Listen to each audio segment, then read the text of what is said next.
আসসালামু আলাইকুম। আপনারা যারা বাংলাদেশ বিমান বাহিনী বেসামরিকে লিখিত পরীক্ষায় অংশগ্রহণ করেছেন বিভিন্ন পদে, তা আপনাদের কিন্তু অনেকে প্রশ্ন আছে যে লিখিত পরীক্ষার রেজাল্ট কিভাবে জানবো বা কখন দিবে।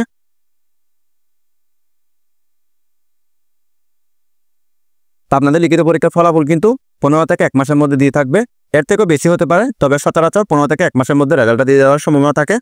এবং আপনাদের রেজাল্টটা আপনারা জানতে পারবেন হচ্ছে বাংলাদেশ বিমান বাহিনীর ওয়েবসাইট থেকে, অথবা হচ্ছে যারা কৃতকার্য হবেন অর্থাৎ যারা পাস করবেন লিখিত পরীক্ষায় তাদেরকে কিন্তু মেসেজের মাধ্যমে জানিয়ে দেওয়া হবে। তো যারা লিখিত পরীক্ষায় উত্তীর্ণ হবেন শুধুমাত্র তাদেরকে কিন্তু ব্যবহারিক পরীক্ষা এবং ভাইভা পরীক্ষার জন্য ডাকা হবে। অর্থাৎ যারা লিখিত পরীক্ষা পাস করবেন শুধুমাত্র তাদেরকে কিন্তু ভাইভা এবং ব্যবহারিক পরীক্ষার জন্য মেসেজ দেওয়া হবে। এরপরে অনেকের প্রশ্ন থাকে যে লিখিত পরীক্ষায় কত পেলে পাস। এখানে মূলত পাসে কোনো নাম্বার নির্ধারণ করা হয় না।